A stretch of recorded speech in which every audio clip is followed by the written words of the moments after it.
내가 말하기를 여호와는 나의 피난처시라 하고 지존자를 너의 거처로 삼았으므로 화가 내게 미치지 못하며 재앙이 네 장막에 가까이 오지 못하리니 그가 너를 위하여 그의 천사들을 명령하사 내 모든 길에서 너를 지키게 하심이라.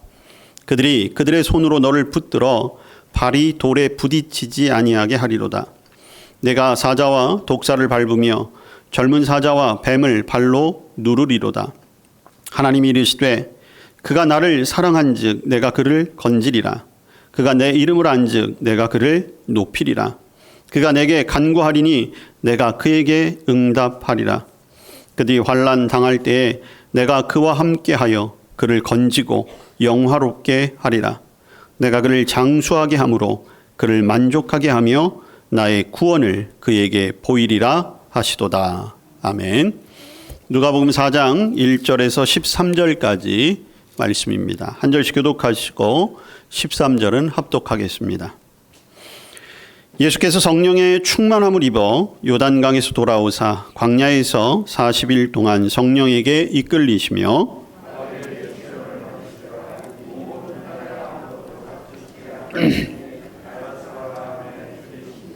마귀가 이르되 네가 만일 하나님의 아들이여든 이 돌들에게 명하여 떡이 되게 하라.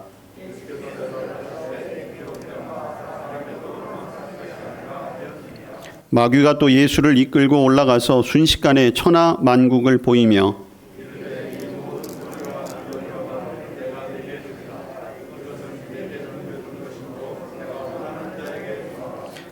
그러므로 내가 만일 내게 절하면 다 내 것이 되리라.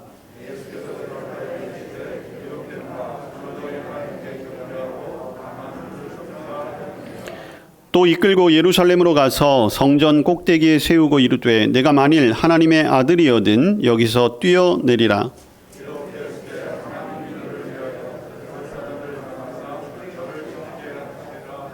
또한 그들이 손으로 너를 받들어 네 발이 돌에 부딪히지 않게 하시리라 하였느니라.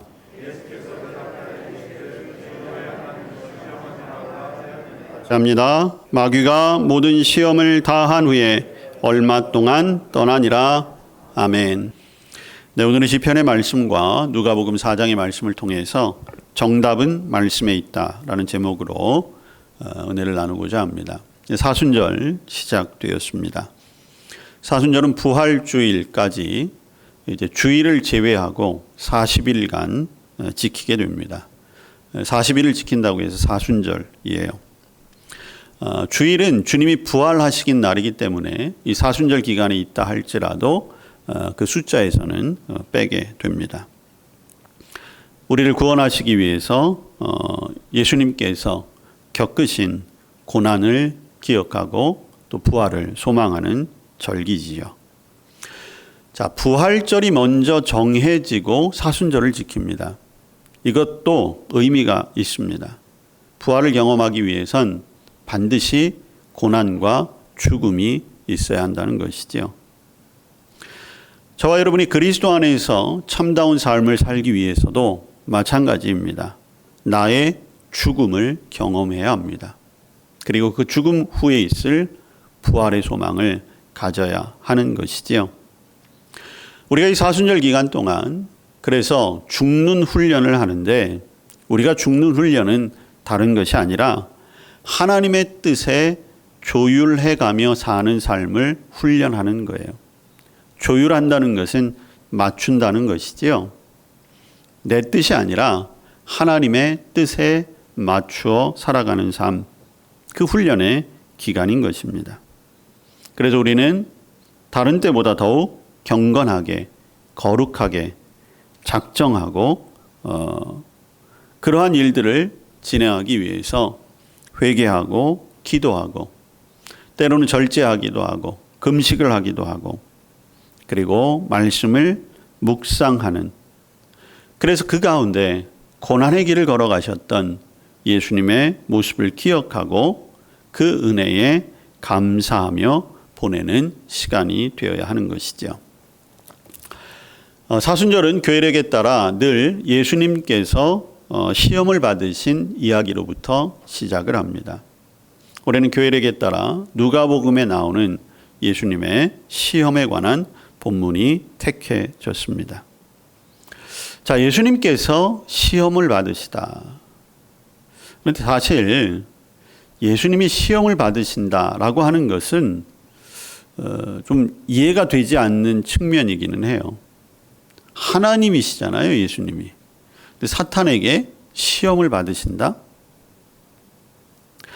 자, 예수님께서 이 땅에 오셔서 겪으시고 행하시고 그리고 걸어가신 삶은 우리들에게 보여주시기 위함이에요. 자, 예수님께서 시험을 당하셨다라고 하는 것은 시험을 당하시지 않아도 되지만 우리에게 모델이 되어주시기 위해서, 본이 되어주시기 위해서 시험을 당하셨다라고 하는 것이죠.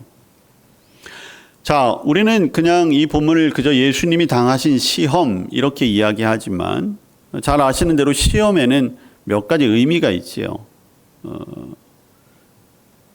단어의 뜻대로 시험, 그대로 테스트하는 것, 어떤 과정을 마치거나 무슨 뭐 자격증 같은 걸 볼 때 여러분 시험 보시잖아요.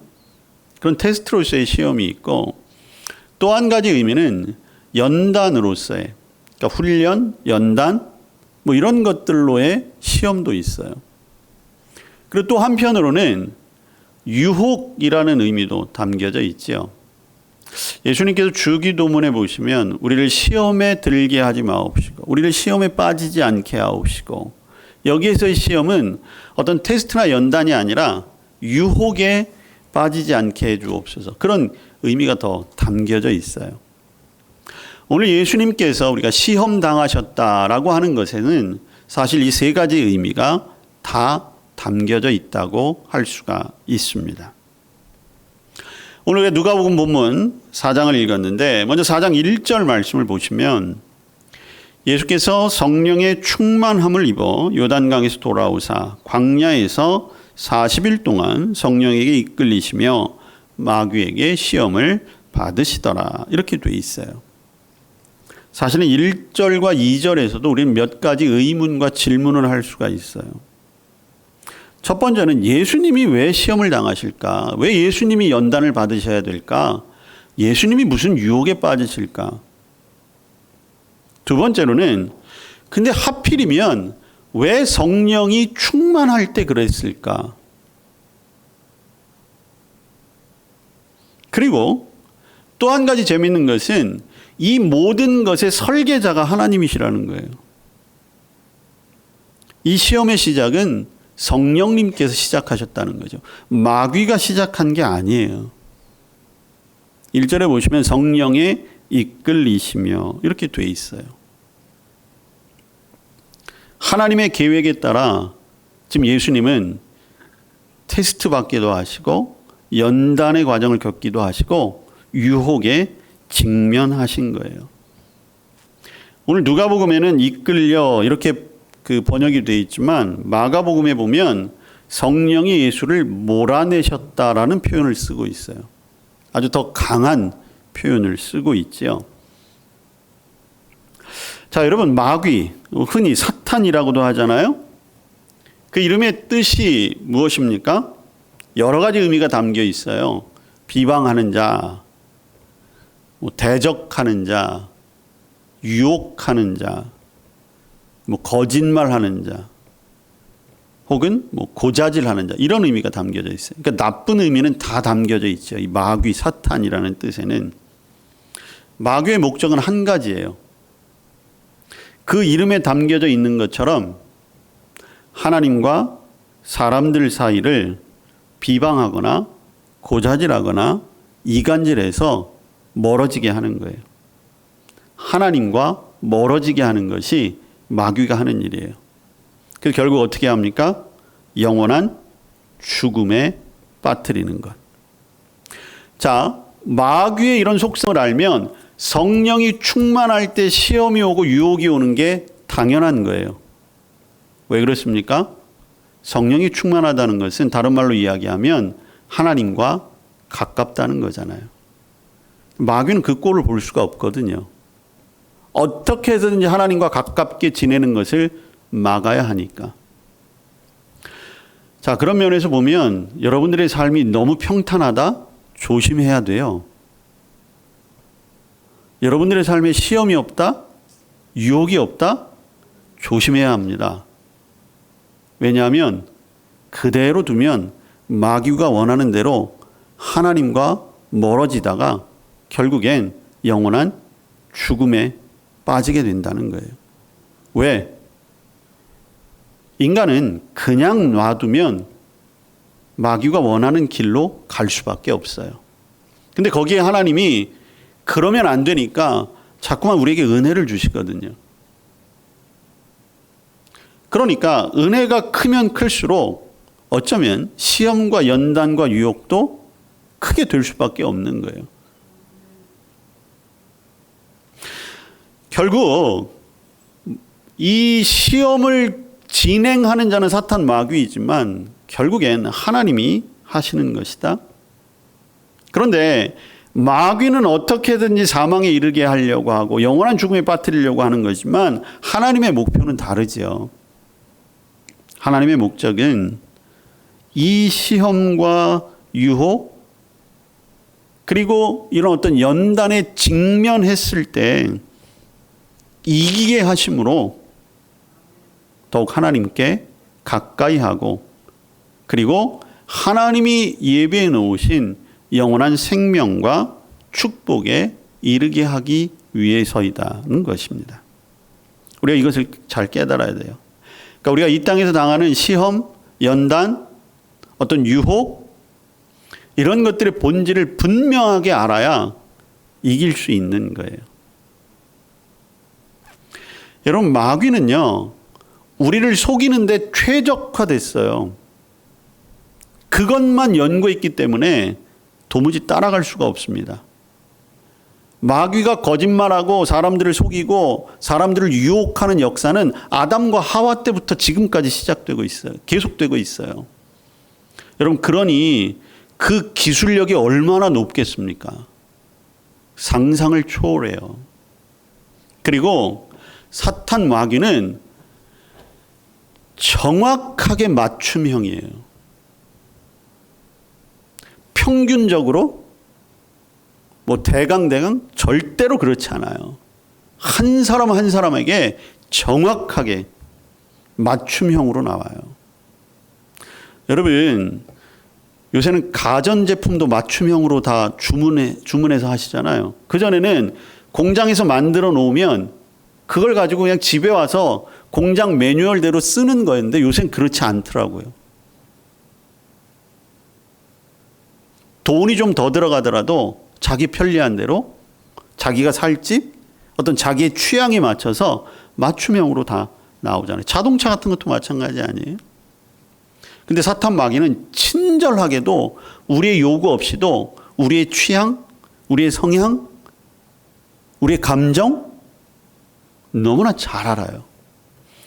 여러분 오늘 시험을 오늘 이제 마귀가 예수님을 시험하잖아요. 마귀는 예수님에게도 맞춤형으로 시험을 해요. 자, 여러분 3절 말씀을 보세요. 첫 번째 시험이에요. 마귀가 이르되 첫 인사가 중요해요. 예수님이 40일 동안 줄이셨잖아요. 자, 예수님은 완전한 인간으로 오셨기 때문에 40일 동안 줄이셨다고 하는 것은 죽음 직전에 배고픔을 지금 겪고 계신 거예요. 예수님에게 와서 배고프지 이렇게 물어본 게 아니에요. 뭐라고 얘기했습니까? 내가 만일 하나님의 아들이거든. 여러분 예수님은 하나님의 아들이 맞잖아요. 하나님의 아들이라는 것은 다른 말로 이야기하면 하나님과 같은 능력이 있다는 거예요. 마귀는 그걸 알았어요. 그래서 뭐라고 얘기해요? 돌들에게 명령하여 떡이 되게 하라. 왜 이게 첫 번째 시험인 줄 아십니까? 육체적으로 예수님이 배고프시잖아요. 근데 여기가 그렇지만 그거보다 더 중요한 사탄의 교묘한 술책이 여기 숨겨져 있어요. 이 유혹이 가장 예수님에게는 가장 큰 유혹일 수도 있었어요. 왜냐하면 예수님은 돌로 떡을 만들 수 있었기 때문이에요. 여러분, 예수님이 가나의 혼인잔치에서 물로 무엇을 만드셨죠? 포도주 만드셨잖아요. 예수님은 충분히 하실 수 있었어요. 그랬기 때문에 예수님에게는 이건 시험이에요. 연단이에요. 유혹이었어요. 무엇보다도 하나님의 아들이거든. 야, 너 하나님의 아들이잖아. 네 능력 한번 보여봐. 지금 사탄이 도발한 거거든요. 여러분, 우리에겐 사복음서가 주어져 있잖아요. 왜 예수님의 이야기인데 사복음서가 주어졌을까? 거긴 이유가 있어요. 각각의 복음서는 예수님의 어떤 속성, 예수님의 특성을 강조하는 부분이 조금씩 달라요. 누가복음에서는 강조하는 것은 예수님은 하나님의 아들이십니다 라는 것을 강조해요. 사탄 마귀는 그것을 가지고 지금 예수님을 공격하고 있는 거예요. 예수님은 자신의 존재 앞에 지금 직면하게 된 것이지요. 그건 다름 아닌 거예요. 야, 네가 정말 하나님의 아들이잖아. 야, 네가 메시아라는 거 한번 증명해봐. 하나님은 광야에서 만나 주셨잖아. 야, 너도 그럴 만한 능력이 있는 거 아니야? 돌로 떡을 만들어. 배고프니까 내가 먼저 먹고 사람들에게도 주면 얼마나 좋겠어. 그럴듯하잖아요. 예수님도 당장 배고프니까 굉장히 합리적인 것 아니겠습니까?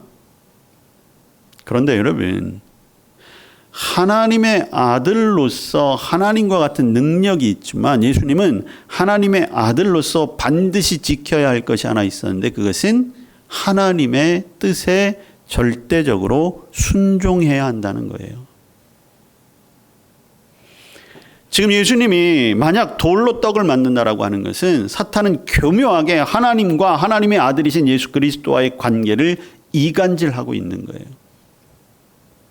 야, 네 스스로 돌로 떡을 만들어서 하나님과 같은 위치에 한번 서봐. 이렇게 되는 거죠. 아담과 하와를 유혹할 때 여러분 기억하시나요? 너희 눈이 밝아져서 하나님과 같이 될 거야.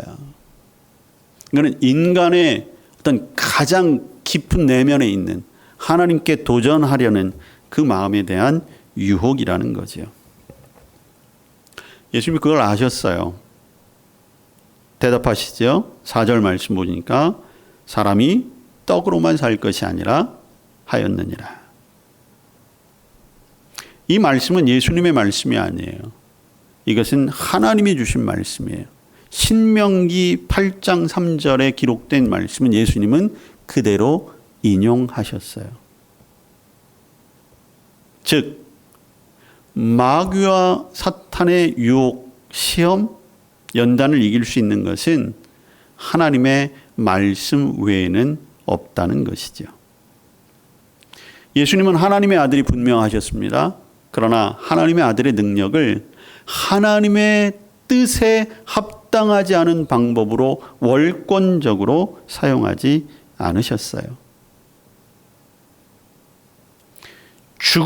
죽음에까지 이른 어떤 육체적인 그런 부족함과 욕구가 있었지만 하나님의 말씀을 청종하고 순종하는 길을 선택한 거죠. 자, 두 번째 마귀가 예수님을 이끌고 높은 곳으로 올라갔어요. 천하 만국을 다 보여줬습니다.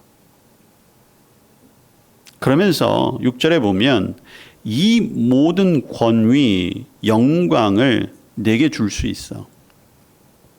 그러면서 7절에 내가 만일 내게 절하면 다 내 것이 될 것이다.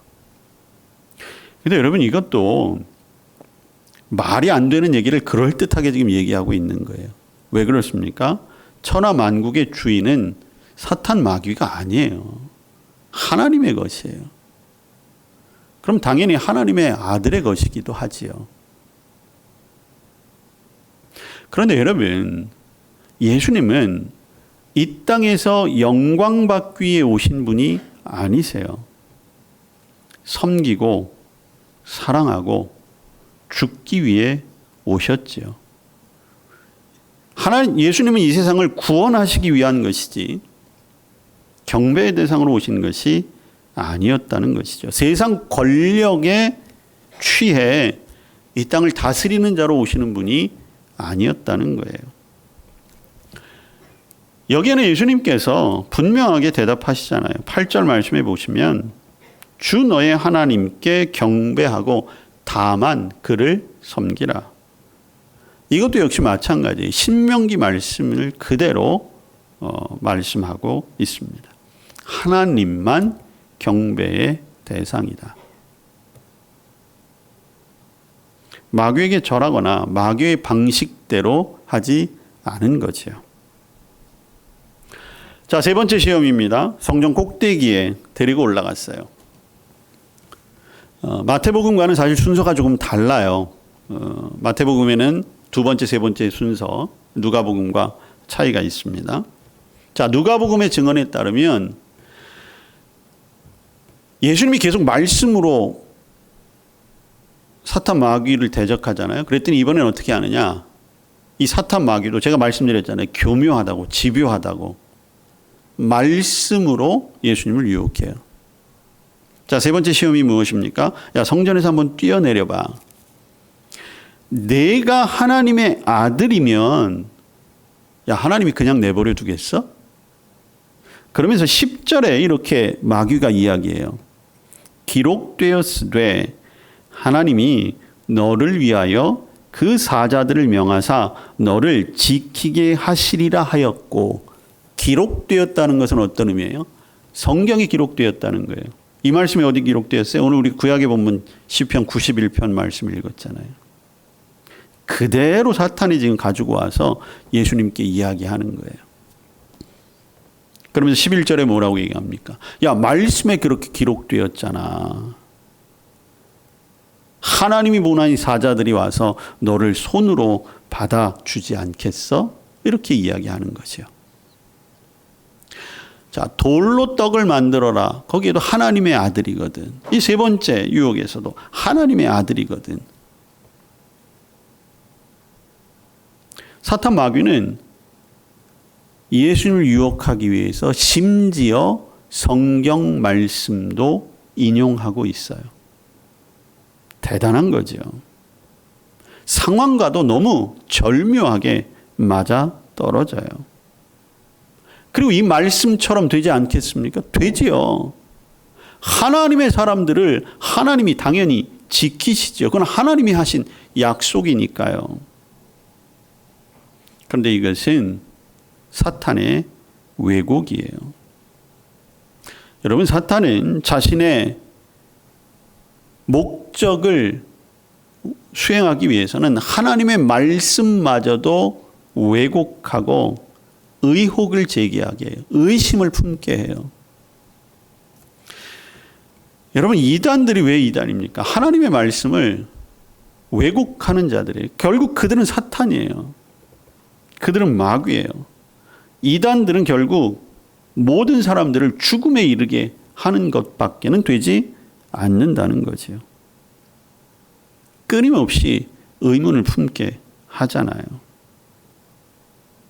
그렇게 해서 하나님의 말씀에 대해서 의심을 갖게 하고 하나님의 말씀에서 멀어지게 하고.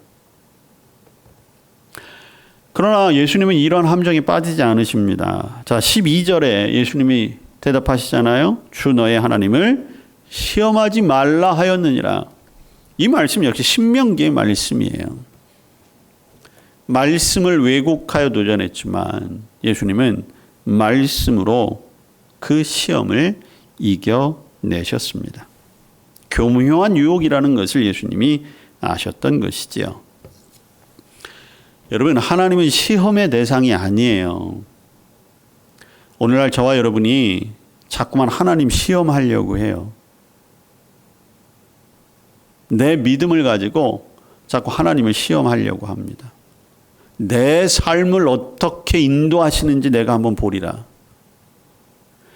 지금 내가 이런 일을 겪고 있는데 이럴 때 지금 하나님이 어떻게 하시는지 내가 한번 보리라. 그러니까 하나님 시험하는 거잖아요. 근데 여러분, 하나님은 시험의 대상이 아닙니다. 하나님은 믿음의 대상이에요. 우린 그것을 잊어서는 안 됩니다. 오늘 사탄 마귀가 예수님에게 와서 끊임없이 너는 하나님의 아들이잖아. 너는 하나님의 아들이잖아. 이렇게 유혹하는 것처럼 오늘날 우리에게도 마찬가지예요. 야, 네가 믿음이 있어? 그럼 너 하나님의 자녀네. 너 하나님의 자녀 맞아? 그러면서도 계속 우리로 하여금 하나님의 말씀 속에서 사탄과 마귀, 유혹과 갈등을 자꾸만 일으키게 하는 거죠. 어쩌면 지금도 사탄 마귀는 세상은 지금 예수님에게 했던 시험 그대로 야, 네가 하나님의 자녀라는 거 한번 증명해봐. 그렇게 유혹할 수 있어요. 물론 우리가 돌로 떡을 만들 수 없다는 거 누구보다도 나도 알고 세상 사람들도 다 알아요. 높은 데서 떨어지면 죽는다는 거 누구나 다 알아요. 그럼에도 불구하고 끊임없이 사탄과 마귀는 그러한 유혹, 시험, 우리로 하여금 자꾸만 직면하게 해요. 그래서 자꾸만 우리를 움츠러들게 하고 우리를 자꾸만 위축되게 하는 거죠. 그래서 자꾸만 내 믿음을 의심하게 되는 거예요. 나는 정말 안 되는 걸까? 내 믿음이 이것밖에 안 되는 걸까? 여러분, 오늘 그 예수님께서 당하신 이 시험과 연단 고난, 이것은 첫 번째 아담 그리고 하와가 사탄의 유혹에 넘어갔던 것과 완벽하게 대조돼요. 창세기에 보면 아담과 하와가 선악과를 보았을 때 먹음직도 하고 보암직도 하고 지혜롭기까지 하다. 그래서 거기에 시험에 넘어가 버리잖아요. 여러분, 이것도 역시 마찬가지 아니에요? 먹는 것, 먹음직하다, 보암직하다, 눈의 즐거움? 눈의 즐거움이란 게 다른 게 아니잖아요. 어떤 세상에서 내가 누릴 수 있는 지위, 권세, 뭐 이런 것들. 지혜롭게 할 만큼? 여러분, 지혜롭게 하다는, 지혜는 하나님에게서 오는 거잖아요. 그러니까 하나님의 관계 속에서 뭐 우리가 할 수 있는 이런 것들. 여러분, 요한 1서에서는 이것을 이렇게 정의하고 있어요. 세 가지 시험이 우리에게 있다는 거죠. 육신의 정욕, 안목의 정욕, 이생의 자랑. 결국 모든 인간에게는 이 유혹이 끊임없이 계속되고 있다는 거예요. 아담과 하와 이후로 모든 인간이 그 유혹에 직면했고 다 하나같이 넘어지고 말았어요. 그래서 그 사슬을 끄는 것이 누구냐? 예수님이시라는 거예요. 죽기까지 순종하고 복종하심으로 말미암아 그 시험의 악순환을 끊어내신 것이고 우리로 하여금 본이 되어주신 거지요. 우린 그것을 배워야 하겠다는 것입니다. 이 본문을 가지고 어떤 목사님이 이렇게 설명을 하셨더라고요. 이것이 현대인이 가지고 있는 세 가지 중요한 욕구라는 거예요. 쾌락, 소유욕, 명예욕. 우리 모두에게 다 그런 것들이 있잖아요. 그러면 우리가 정말 그리스도인이라면, 하나님의 자녀들이라면 그 욕심을 이겨야 되잖아요. 그럼 그 이길 수 있는 것이 무엇일까? 첫째는 겸손이라는 거예요. 겸손. 겸손해지면 육신의 정욕, 안목의 정욕, 이생의 자랑을 이길 수 있는 거예요. 두 번째는 성실함이에요. 이 성실함이라고 하는 것은 신실함, 정직함, 한결같은 이런 의미를 가지고 있어요. 교회 아니나 세상에서나 가정에서나 직장에서나 한결같아야 된다. 언제 어디서나 누구 앞에서나 그리스도인이어야 되겠다는 것이죠. 그게 성실함이라는 거예요.